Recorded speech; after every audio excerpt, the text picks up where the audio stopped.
The Content Kings are back. The final show of the 2024 season here with Alex Dunlap from Rosterwatch.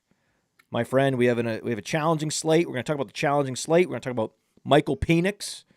We're going to talk about some of the challenges of running a fantasy content business, stats and information service. We can talk about the podcasting side, building a podcast network, and what that means, and how we did that, how you approach that. Lots to talk about today. Let's dive right in. Yeah, well, hold on. Before we do that, let me just say, speaking of the podcast, so I was looking through my podcast feed, and I saw Mind and Mansion pop up, right? The other day. When was that? Yesterday? The day before? Sure. Okay, and the title of it is, let me just scroll through here and see, because I was like, man, what a good title. I need to go back and listen to that. Okay, Draft Player X at the 101 in 2025. It's a good title. I was thinking, I wonder who they talked about. Yes, that's what you're supposed to. You're supposed to think that. Yeah. When I'm crafting titles, I think, what would intrigue the potential listener to actually click on it? I don't take it for granted that you're going to click on it. Is it Jamar Chase right now for sure? No. Do you know who Player X is? No, I was going to think you guys said Jamar Chase just because T. Higgins probably going to leave. He's gone absolutely nuclear this year. But I'm curious now. Like, I don't want to give away any spoilers. I'm sure there was discussion about who it could be, but did you land on one guy? Well, that podcast dropped Thursday morning at 6 a.m. We're recording this live on Friday. It'll likely drop at 6 a.m. on Saturday. So that'll give 48 hours. And if you haven't listened to the Mind of Mansion in the last 48 hours and you're listening to this first, well, spoiler alert, we're about to tell you who Player X is. Okay. Player X is not Jamar Chase. Jamar Chase is going to be the chalk 101 in best ball. And it's going to be the debatable 101 in other formats. Full PPR. I think a lot of people will be drafting Saquon. Others will be convinced to go Bijan. Mm-hmm. I'll likely be going some combination of Bijan and Jamar Chase. I'm going to be mixing it up. Some Bijan over here, some Jamar Chase over there. That's what I'm going to do. But the cool kids will be drafting none of those players at the 101. Why? The cool kids will find a way to convince themselves to draft Jahmyr Gibbs at the 101. Oh, they will not do that. They will not do that. That's who Player X is. Player X is Jahmyr. Well, he should be the 101 for this weekend. He's going to be the 101 this week, the 101 next week. He's going to finish so strong that there will be a case to be made to draft him in spite of David Montgomery at the 101 next year. They're not going to do it. It's just not going to happen. It's like, Matt, that's not going to happen.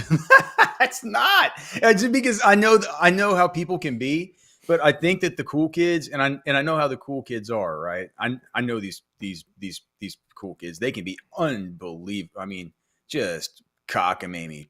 They can level themselves into outer space. Yeah, the whole galaxy brain stuff.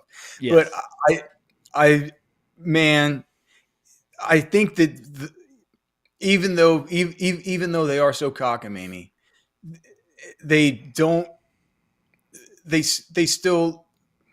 they're analytically minded people, and they understand things like touch share and stuff like that. I don't think that they're going to get Gibbs up.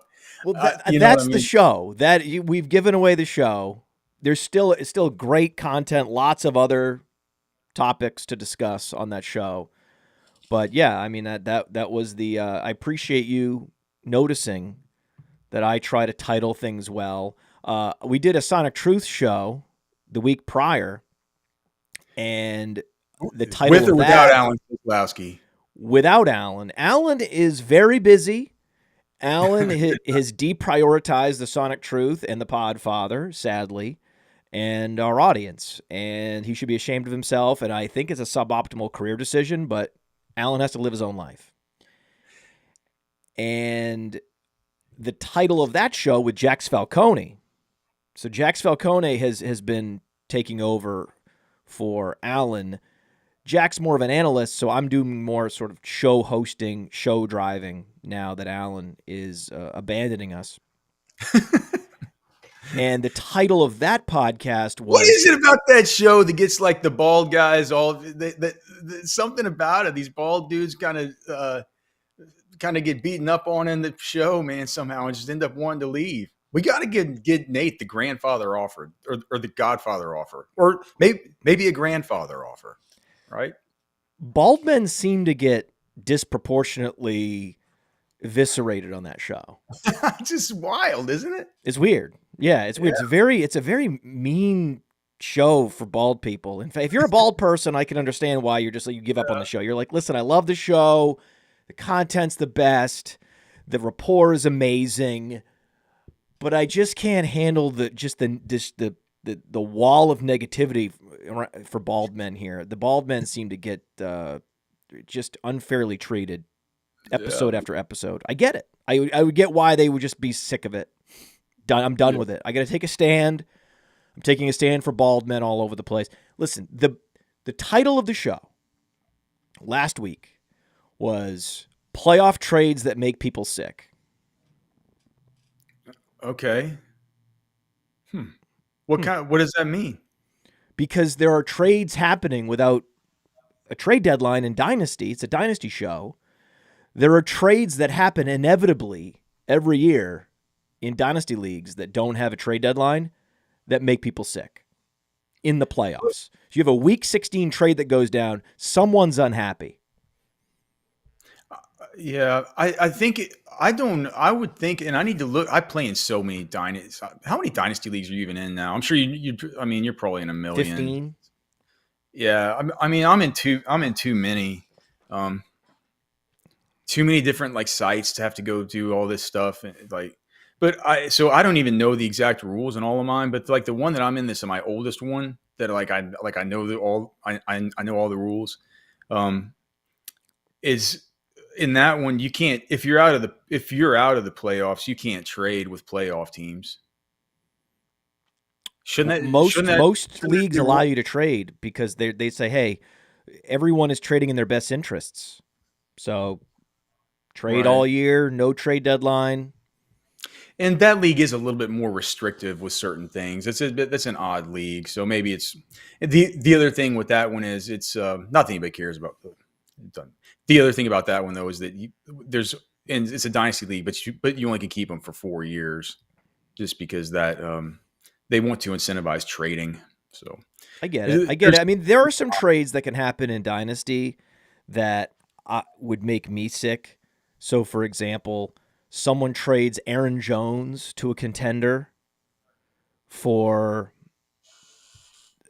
a late second or an early third round pick just because Aaron Jones is on a 1-year deal. You wouldn't do that with a Tony Pollard because Tony Pollard's on a multi-year deal. But you've got a 30-year-old running back on a 1-year deal in Minnesota, and you've got this incredible running back class coming. So you get the Ashton Genty class incoming. There's no guarantee Aaron Jones is going to have a primary back job next year. When you look at these like 30-year-old running backs on 1-year deals, if a non-contender, a non-playoff team has that player, they have no business retaining them through the end of the season. So it's in their best interest to just have a fire sale for that player. And the argument is, if you're a playoff team and your competitor gets Aaron Jones at a rock bottom price, well, you should have been more active in soliciting offers and outbid that competitor. So it's difficult to get too angry because the most active, hardest working dynasty managers are typically the ones that are going to get those deals done. And it's those that are less active with more apathy that just sit back and complain that, oh, the deck is getting stacked against me at the last minute. Well, maybe you should have been more active in the message board. Yeah, right. No, but yeah, I get it. I'm looking here, and I'm wondering about the Aaron Jones contract, because that's something I hadn't thought much about lately. If it feels like that they would probably want him back, though. Man, dude, Cam Akers.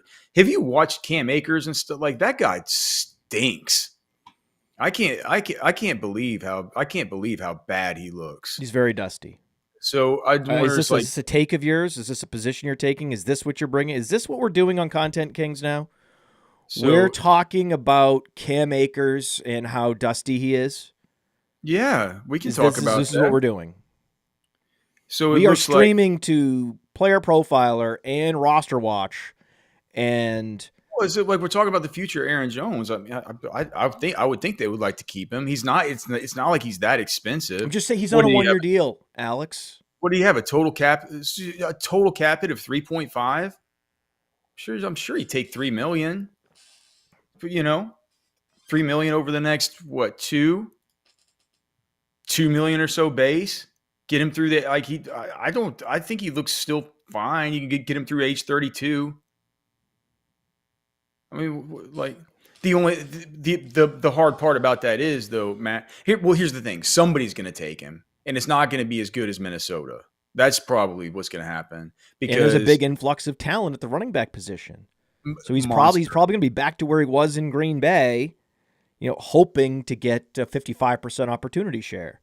This could be a moment in time for Aaron Jones. This is the 1 year he actually was getting true primary back touches. So no, yeah, it makes sense, and the fact that they did trade for Akers makes you think that they wanted something to help supplement the guy. They're just like, man, we can't do this with Ty Chandler. Like, we got to find somebody else. It could be that the narrative is you could have the narrative that their hands been kind of forced to have to play him as much as they have, because these other guys have been so bad. So. Has Ty Chandler ever been good? There's been a case for Ty Chandler the last couple of years, and I love loading up on handcuff running backs, but I could never advocate for Ty Chandler. Man, he's a slasher back. He's never profiled as a primary back in the league, and even if something did happen to Aaron Jones, I wasn't going to give Minnesota the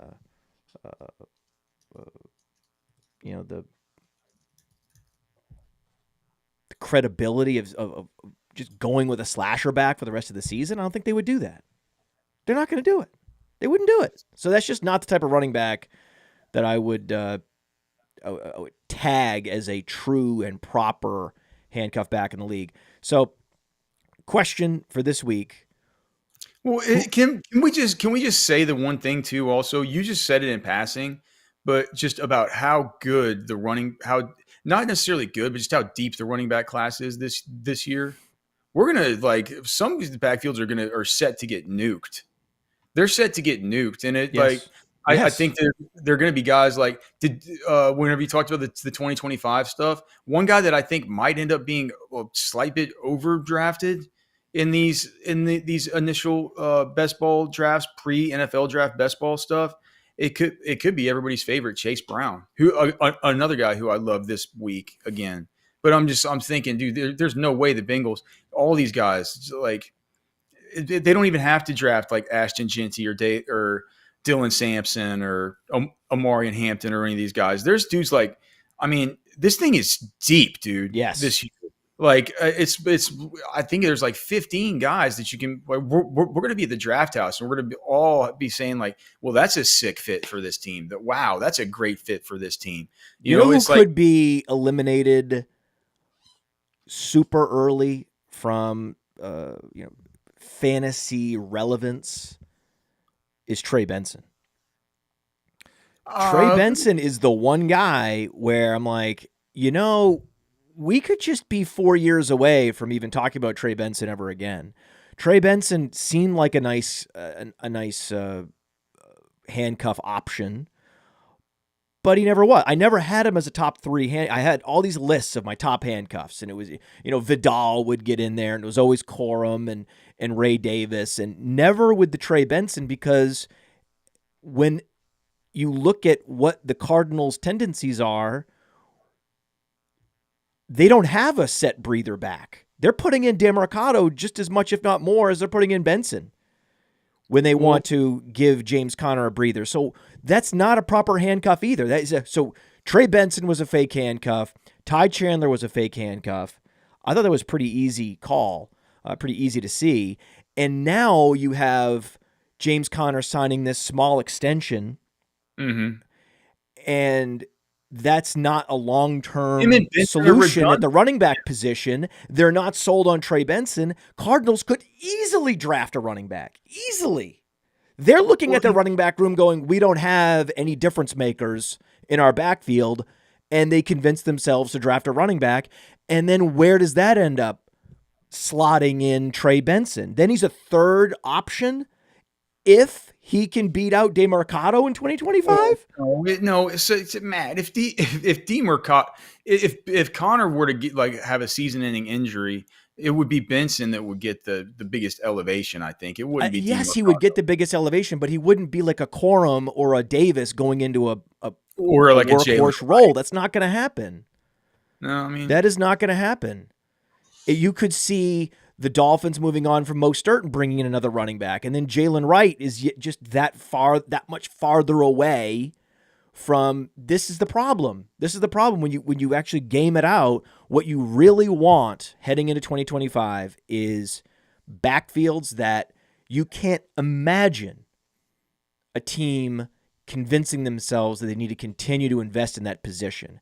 The Buccaneers and the Rams seem to be set. They have two running backs that they can start that can handle a 250 carry a season workload.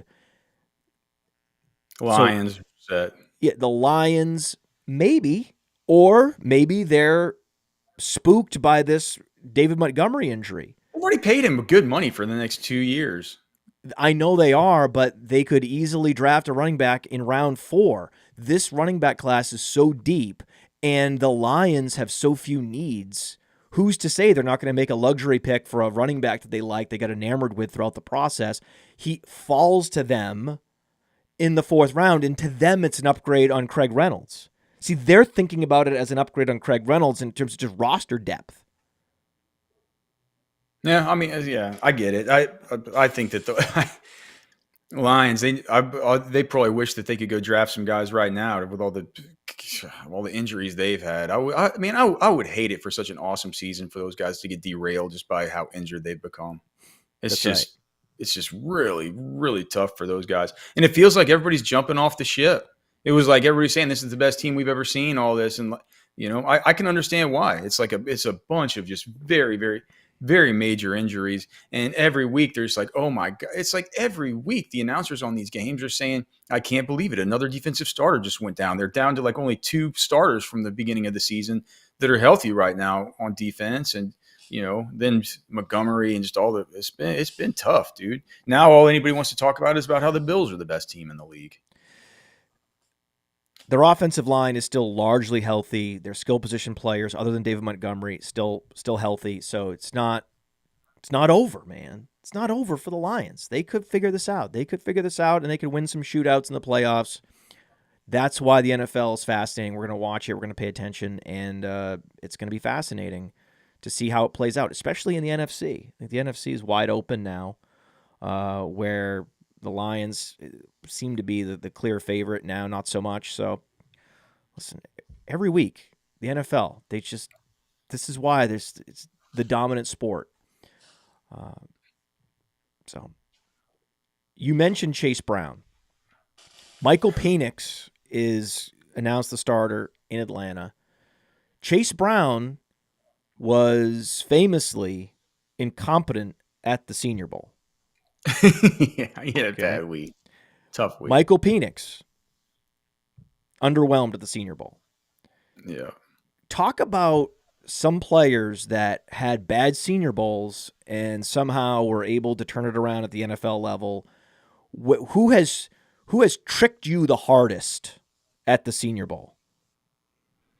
Well, I mean, I think Chase Brown has to be one of them. I mean, you remember? I think it was comical some of the runs he was making, these things where it's like he would make a cut and he would fall down and like land on his helmet and his shoes would fall off. and, and you're just like, what is this some kind of you know what I'm it's Yes. like yes, he had in skiing they call it a garage sale. Yeah, okay. Garage sale. Yes, they have a garage sale where a person wipes out and then you have a boot over there and skis over there and poles over there. That's what it seemed like at the Senior Bowl. I was there. I was there. Chase Brown couldn't play. He couldn't block. He couldn't catch. He was fumbling just straightforward handoffs. It was the weirdest thing to see a player that looked like he had never played football before, but was clearly super explosive. Yeah. And it affected me. It absolutely affected me. My position was you need to get one of these Bengals running backs because it's the most ambiguous high upside backfield there is. So in every draft, you need to have either Moss or Chase Brown. I wish I could go back and just say Chase Brown in every draft. It wasn't quite at that level because I hadn't seen evidence in 2023 that the team would be willing to put him in that role. Just like I haven't seen the evidence that the Cardinals are willing to do that with Trey Benson. But I'm open to like a year of development and seasoning, and Trey Benson becomes absolutely worthy of being designated a true primary back handcuff next year. Very open to that if he dodges competition in the NFL draft. Okay, so Chase Brown was very tricky. That was very tricky. It's difficult to explain to people how bad he was and how when you're there and you're there for day after day after day watching practice and you watch a player that seems to just not have the basics down, and you saw him slip in the NFL draft. It's not like this guy went high in the draft. Like all 32 teams looked at this guy and were like, this is very fringy. This is a developmental running back. Mm-hmm. He's basically the Josh Allen of running backs, where he was a developmental player, lots of talent, and it took at least a year or more for him to just sit and watch and get some touches here and there. And he did the thing that is difficult to do, that is rare, that a player that comes in with that level of incompetence, figuring the position out. Josh Allen did it at quarterback, and then Chase Brown did it at running back. Yeah, I think just with drafting him this year, the problem was it's like when you were going with Zach Moss or Chase Brown, that was around the same time that people were taking guys like, Eckler, Jerome Ford, this type of player, right? Like, and that was during the same time. Sometimes in those drafts, you would be able to, and some of them not in the super sharp best ball stuff, but in home leagues, sometimes they would go at about the same time as JSN. And if you couldn't get JSN, you could get maybe Cortland Sutton or a Jamison Williams, who I was kind of high on as wide receiver, sort of, three options. So Chase Brown was going at least a round or two after. On Underdog, he was going at pick 103. And that's Underdog. Okay. I know home leagues, running backs go earlier. I understand that. But he was RB29. I'm just – okay. Well, if you look at where – middle of the 9th round, that's when Chase Brown was getting drafted in best ball. Okay. I know JSN was going at least a round earlier than that. But again, that's best ball. So I could see that in a home league, you could absolutely see Chase Brown going at the same slot. Yeah, sure. And then, but even if not him, a lot of people were big on Jamison Williams. He hasn't had quite the year I thought he would have, and I was in on Sutton.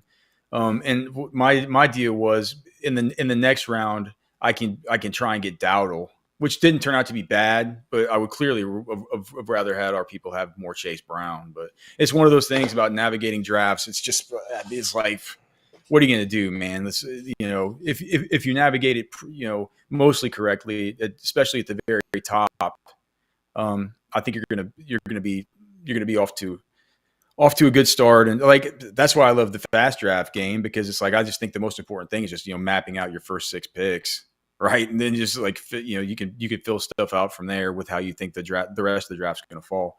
But yeah, the whole Chase Brown thing, it's like, there have been guys that have surprised me either way. Right. And then there have been some who there have been like no doubters. Right. Like if somebody has a week like Aaron Donald, if somebody has a week like Cooper Kupp, if somebody has a week like Deebo Samuel, those kinds of players are just sure things. You walk out of there saying, I know it for sure. If this is wrong, then I'm just bad because I'm sure about this. Then there are players that fool you the wrong way, like Denzel Mims, right? We thought he was going to be awesome. That's a great example. He was very good at the Senior Bowl. Very good. Better than Michael Pittman. Better than Pittman. He was. Gosh. He was better than Michael every day, every step of the way. He was better than Pittman. Just like at the Senior Bowl I was at, the last Senior Bowl I was at, Jaden Reed was better than everyone except Tank Dell. Jaden Reed looked better than Puka Nacua. Oh, yeah, he did. Yeah. He did. Oh, yeah. Jaden Reed looked amazing. And he's been great. He just hasn't been Puka. Okay? He hasn't been Puka. So give us one more name, a guy that face planted at the Senior Bowl who then has had so far a productive NFL career, and you're like, I didn't see that. I didn't see it with Chase Brown. I didn't see it with Ramondre Stevenson. Yeah. I wasn't at that Senior Bowl. What was that Senior Bowl like? I didn't think he was going to get drafted. I thought he was a fullback. Like, it's a bad take. Who else was famously bad Senior Bowl? I mean, I'm not going to say Michael Penix was bad. I'm not going to like Bo Nix and Michael Penix. They had the red carpet rolled out for them to distance themselves. And I guess they both got drafted first round. So maybe there were things that other people saw that I didn't see, or maybe they just did what I should have done and say, I saw what Michael Penix did versus Texas. I saw that laser show. Like, why do I care about what happens in the Senior Bowl? Like, why should I Are you worried that Michael Penix is being set up to fail against the Giants? That it looks too easy and he might somehow lose the game? I guess. I mean, to me, this is good process. Finding a home game against a weaker opponent, I would think that that's what you would want to do with a rookie quarterback. But you're thinking, no, they're setting him up to fail because what if he loses this game? Then where is his confidence? It's just a weird spot, Matt. You don't think it's weird? Like, I don't know. I guess Cousins. How do you mean weird spot? I don't understand it. Well, the whole thing's been weird. I mean, Terry Fontenot, it's been weird the whole time. We talked about this back at the draft house. Why did they just draft Michael Penix? It was a huge mistake. Clearly signing Kirk Cousins was lighting money on fire. Yes, that's what we said at the draft house. Yes, that was correct. And so I think the whole thing has been weird. I'm like, why did you not play him in the preseason? Like, does that mean that you'd seen enough from him to where he actually looks really good, where we don't have to worry about any of this stuff? I mean, they've been the ones that have seen him in practice. But I wonder, it's like Falcons are 8.5-point favorites. Do you think he's so? All right, here's a theory that I've heard, and I forgot who said it, but it's stuck with me, and I wish I could give him credit. So whoever's out there who I'm stealing this from, sorry, but do you think that now that we've seen at the NFL level, I still think that Rome Odunze is going to hit, right? I still know he's going to hit at some point. He's an awesome player. 10,000%. We've seen Jalen McMillan start to kind of what's the name of the groundhog? Punxsutawney Phil. Yes. It's kind of coming up to see whether or not there's some See whether or not we're in for 6 more months of spring or whatever. And then you got so he's been kind of popping his head up lately. And then with Jalen Polk, that guy's been a zilcho. So you wonder, it's like, because maybe Michael Penix is a talent elevator. Maybe he's like, and if that's the case, I kind of heard that. I'm like, well, that's an interesting thing to think about. If that's the case, it's like, maybe this could be great. This could be good for like Kyle Pitts or something weird that we just didn't even see happening. You know what I mean? That was like, my take. You haven't listened to the show yet. You haven't listened to the show so you clearly didn't know that we were talking about Jahmyr Gibbs at the 101, and you didn't know that this is the week for the Penix Pitts stacks, the PP stack. No, the PP stack. You want to get the PP in there.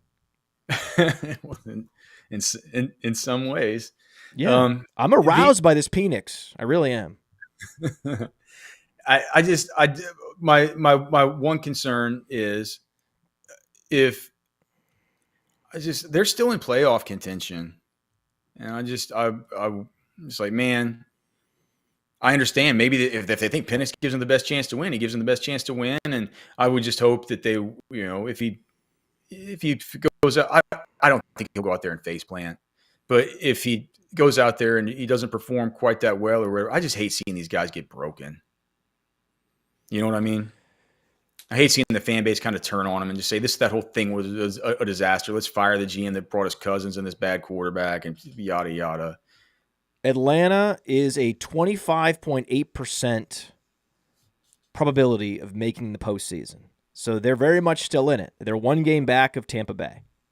And Tampa Bay is they're about to roast the Cowboys. I wish can we play that game on the new Pick Six? We can play it because I want to play Evans. I mean, Evans is it on the Sunday slate? So all FastDraft games, just so everybody knows, all FastDraft games are on that are Sunday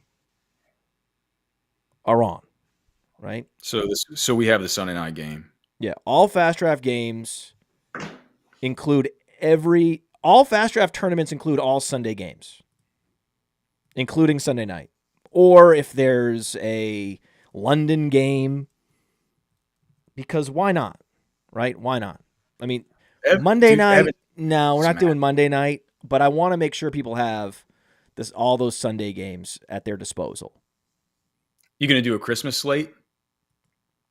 We did a turkey slate. We're not going to do a Christmas slate because we can't do too many tournaments at the same time. We don't have the user base yet to support lots of different tournaments. We're getting there. That's why people should tell their friends. And if you give your friend your FastDraft username and they sign up with your username as the promo code, then they get a $25 match. And then you also get a $25 match. So it's a double match if you refer a friend and they use your username as their promo code. So that's a pretty good deal. I'll make sure and shout out the. I'll talk some about my strategy for the 6 pick your own. What's it called again? Oh, it's the. You ready for this? Here it is. Yeah, we'll put it up on the screen.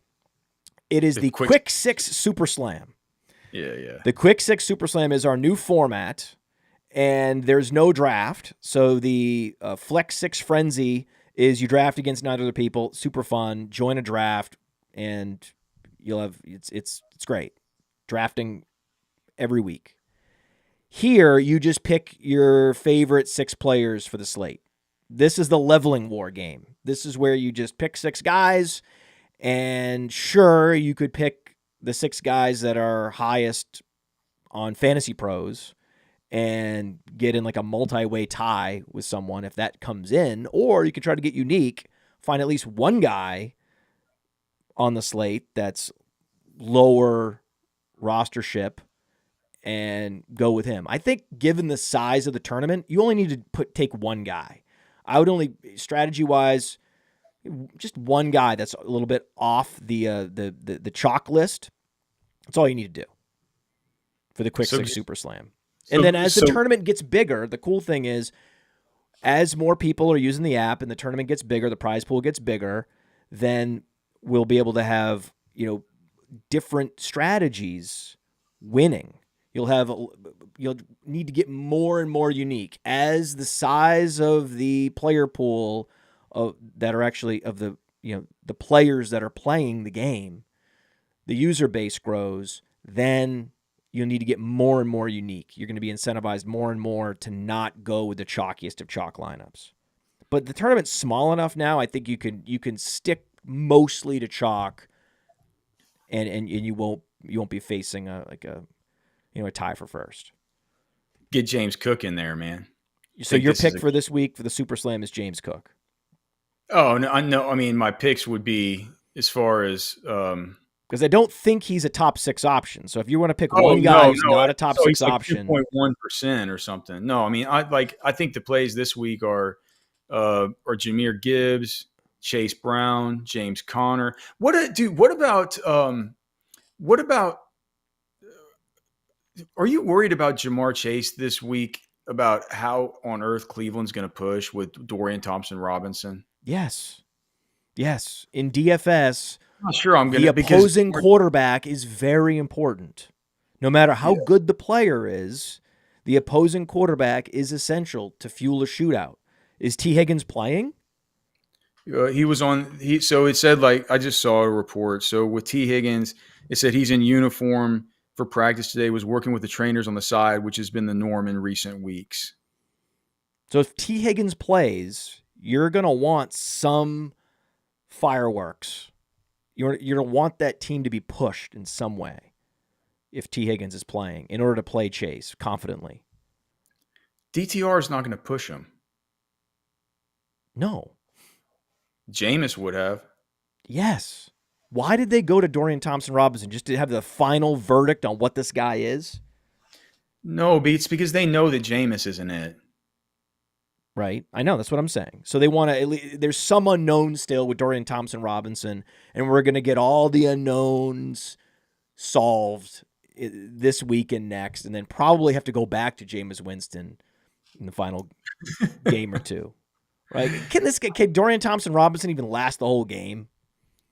Maybe not. I don't know. I took one of the props that we have up in our player prop cheat sheet that Trashman and Cody and I do, which has been crushing, by the way, over at Rosterwatch. Like, I think our people, we talked about it before, but our people have really started playing pick'em. It feels like more than season long DFS. We still do the season long DFS stuff, but the pick'em stuff is so much more popular. But salary cap DFS is clearly less popular. I'm just seeing less content about it. We're receiving less interest about it. We're getting less subscribers to our DFS Dominator. These are facts.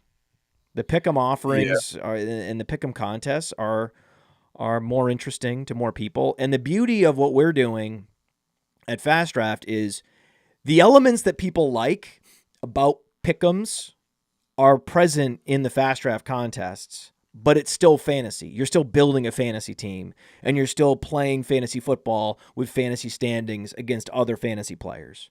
But you're drafting 6 guys that you think are going to exceed expectations this week. That's it. We keep it simple. But it's still technically a fantasy team. That's the difference. I just heard a workshop from my if my internet starts acting weird, has it been acting weird? Your internet glitched slightly. Okay. I just heard a transformer like a minute ago. So if anything happens, my bad. It's like it's my. You mean your power might go out? No, I just heard a transformer of some kind. So I don't know exactly what that would mean for the internet. Maybe it doesn't mean anything. I was going to say though about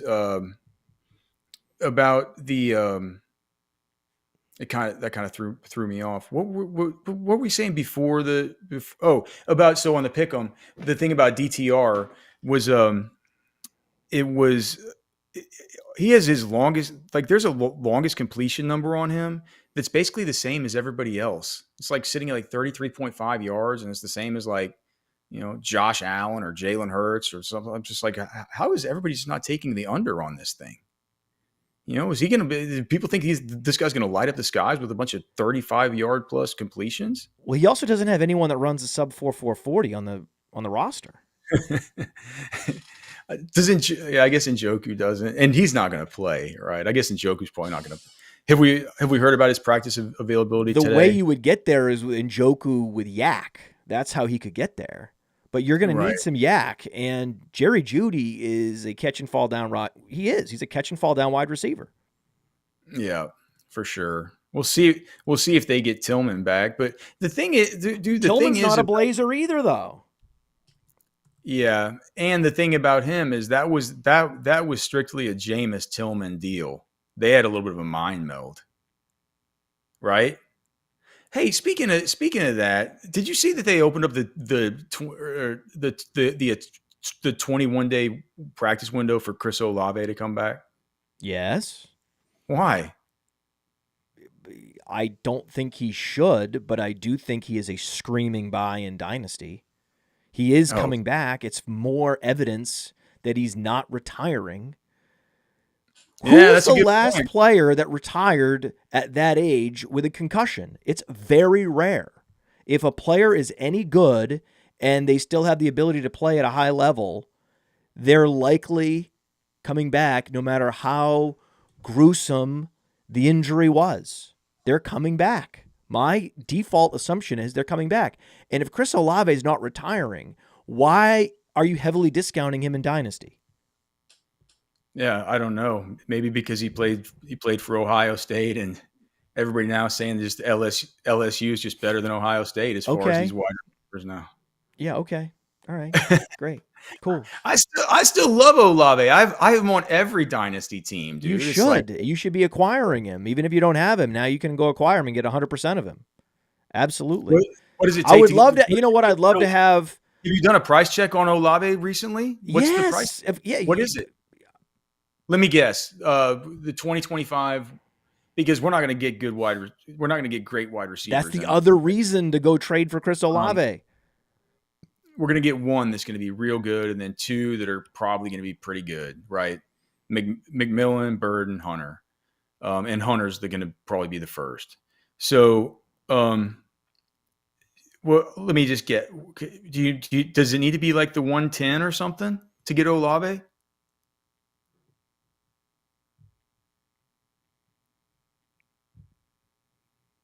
His lifetime value on PlayerProfiler is higher than most places, higher than consensus. We still have him as a top 30 wide receiver option. That wasn't the case 3 weeks ago, but now that the practice window is open, now everyone's waking up.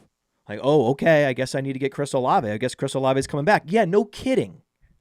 No kidding. So where would, a 119 lifetime value rating, where would that slot you in? Yeah, that's a late first rounder. Awesome trade calculator tool. I mean, I could probably just go to PlayerProfiler. Yeah, you can go to the Dynasty Dominator tool. We have a Dynasty Dominator app. So go to the Dynasty Dominator app, put in a first rounder, and you can actually pick the exact slot. So you could select 110, 109, and Chris Olave and see where it is. So trade analyzer, this is super easy. I'll just go here, choose I would ask for a throw-in, though. What? I would ask for a little bit more than, if I were giving up a first rounder, I would ask for a little bit more than just Chris Olave. So you're going to want, yeah. See, so we have him valued as a late first, but I think you could ask for more. You don't always want to just go with, the 1-for-1 offer that the Dynasty Dominator tells you. That's the equivalent value. But if you know that whoever has Chris Olave, if you've talked to them, if you engage with them on the bulletin board or the chat, say, hey, what do you think of Chris Olave? I'm looking at Chris Olave. You could say something like, I traded Chris Olave in another league and I really want to get him back in this league because I want to maintain some exposure to him. You can just make it sound like a transactional thing, that it's not about Chris Olave himself. It's about I want to balance out my Chris Olave exposure. So are you willing to trade Chris Olave? How do you value Chris Olave right now? and feel out your competitor and be like, okay, I've concocted my offer. I've concocted the most even trade possible according to Player Profiler, just by feel. Do it. According to Player Profiler, this trade is 119.06 total trade value to 118.77. As even Steven as you can get. What is it? It is Chris Olave for rookie pick 2025 110 plus Jalen McMillan. That was your first guess. Yeah. Plus no, who? plus. It was my first guess plus your suggestion that you need to have a throw in. So I threw in Jalen McMillan.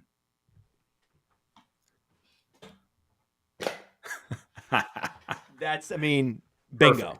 Perfect. That's just so perfect. I'm almost speechlessly in awe of you and the Dynasty Dominator. Also, by the way, you don't just have to have the Dynasty Dominator app to do this. The Dynasty Deluxe package on Player Profiler does have the trade calculator as well to analyze trades. So that's brilliant. Who's your one guy that you got to